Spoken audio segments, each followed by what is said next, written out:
Sean Paul today pre-released his second single from his Live and Living album. Boom features heavy-hitting dancehall artist Busy Signal. Sexy body girl make it shake up the place, make it The release comes days after Sean Paul previewed some of the tracks from his listening party over the weekend.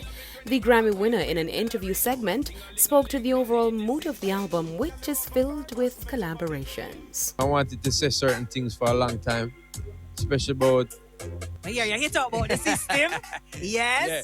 But here you deal with the media, wicked pan it, hear it. Couple of things. But here you address the uptown thing pan it. But listen now, listen. Couple of things. So, I mean, I'm briefly too. I mean, I didn't touch deeply on a lot of those topics, but I kind of mentioned them, and I think that those topics will be touched more deeply in albums to come or more songs to come.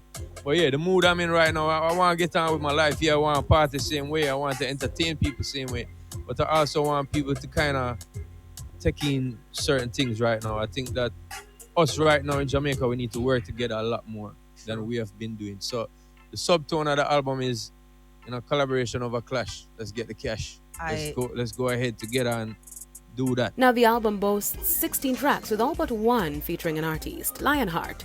Sean Paul's collabs include veteran artists Buju Banton, Damian Marley, Movado, and he embraces the younger genres like Intense, Skillibeng, Governor, Massacre, among others.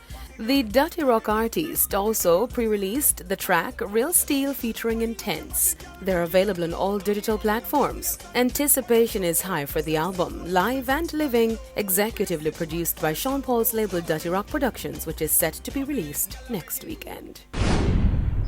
Now, the second staging of the Black History Month Meets Reggae Icon Award was held over the weekend. The event was scaled down to an outdoor event due to COVID-19 protocols.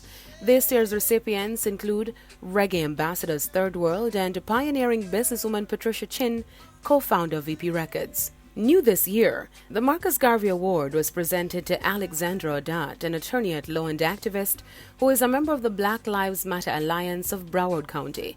Now, the Reggae Icon Award was initiated by the City of Miramar Commissioner Alexandra Davis. It recognizes the valuable contribution of notable individuals to reggae music. The newly instituted Marcus Garvey Award recognizes a local champion in the fight for equality and justice among minorities. Freddie McGregor was the first recipient of the award in 2019. And still on Uncle Freddie, the reggae icon is also one of the 2021 Caribbean Icon Hall of Honoree at the Young, Gifted and Black Awards held last week. Joining Freddie McGregor is Marcia Griffiths, Beenie Man, Beres Hammond and Michelle Montano as Young, Gifted and Black Entrepreneurial Awards Caribbean Music Fraternity Icon Hall of Famers. Congratulations to all the Reggae Month awardees. I am Deidre Ann Gordon, reporting for ePrime.